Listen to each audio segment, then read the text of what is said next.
I am happy to bring onto Tim and Sid for the first time Butch Carter, former coach of the Raptors. Butch, good day, sir. How you doing? Good, guys. Thanks for having me on Casual Friday. No, this is real casual. Things are supposed to get real casual here. You might not want to come back, Butch.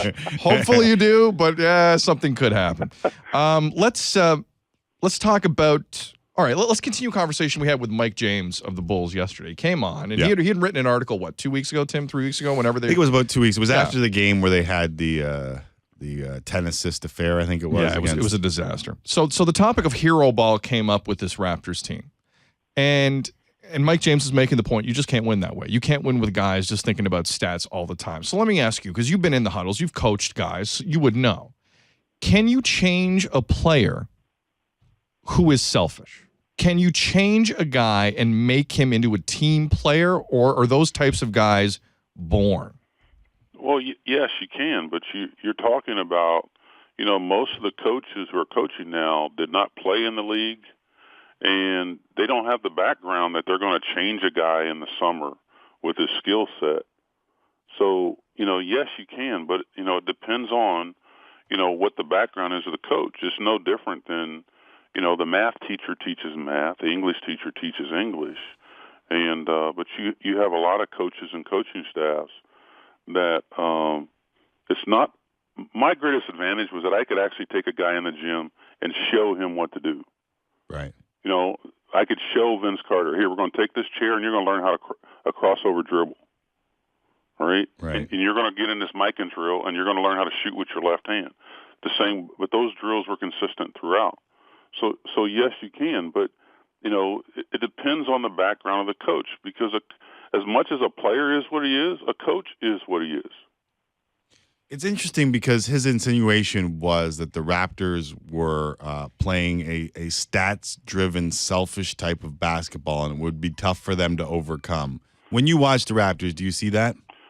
No, I don't. I don't think the guys are selfish. And the time I've been here and able to watch, I don't perceive, that they are selfish. And my pitch to my players is that I want them to be selfish in their workouts.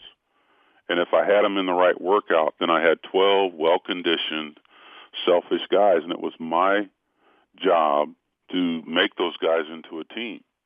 Because, the word selfish has been used improperly with players, because I don't perceive a selfish player. And here, from practicing and playing with Isaiah Thomas, practicing and playing with Magic Johnson, most selfish guys I've ever seen about their work. So the issue is, the team has not been effective, and as effective as they want to be. But again, that's a process that the team has to go through. You should go from good to better to best. All right. Right now the biggest problem is that they don't get enough layups, even though they've improved their defensive field goal percentage.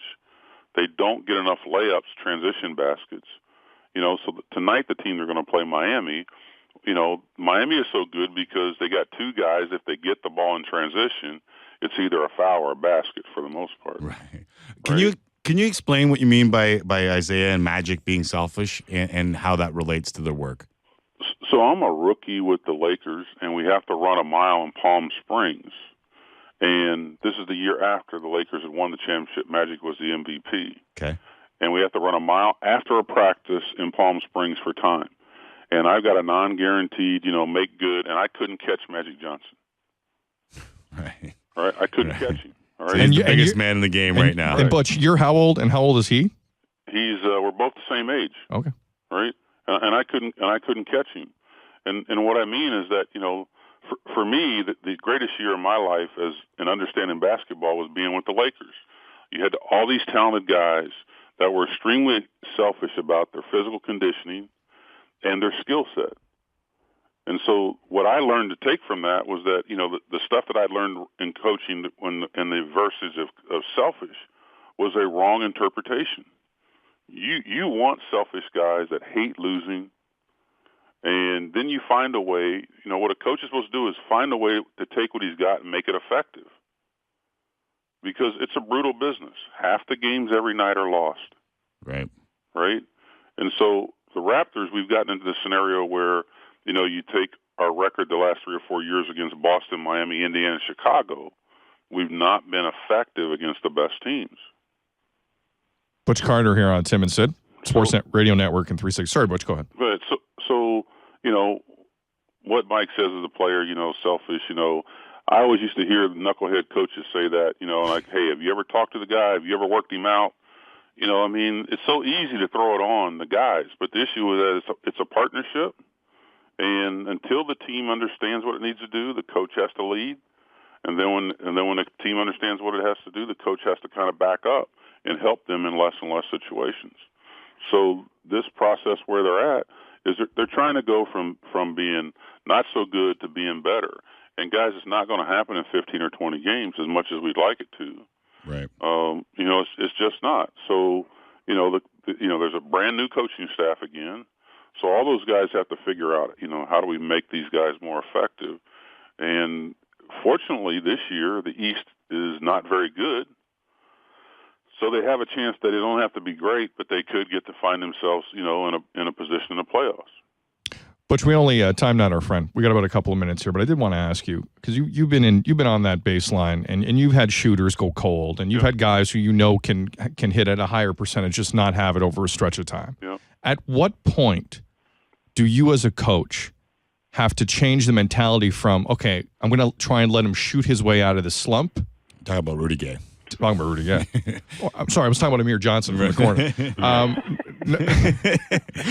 Obviously I'm talking about Rudy Gay. At what point does it become, all right, let me try and allow him to shoot his way out of this to he's hurting us? Okay, here's the thing. If you don't convince Rudy to follow through on every shot, when Rudy holds his hand over the top after he shoots the basketball, he's a lot more effective shooter. All right?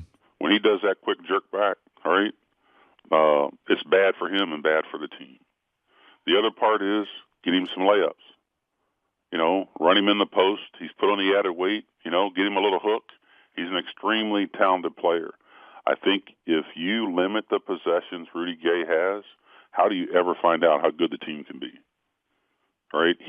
Rudy is, look, your best player should be no worse than your second best shooter.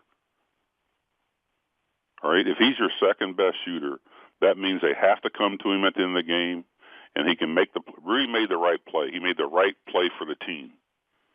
All right, if they were better in the first and third quarter, then they wouldn't be in that situation. Yeah, it's an interesting way to look at it. It's definitely an interesting way to look at it. We should do this again. This is really I got a little bit of knowledge out of this, Butch. Thanks, right. Butch. Thanks, guys. All right, appreciate it.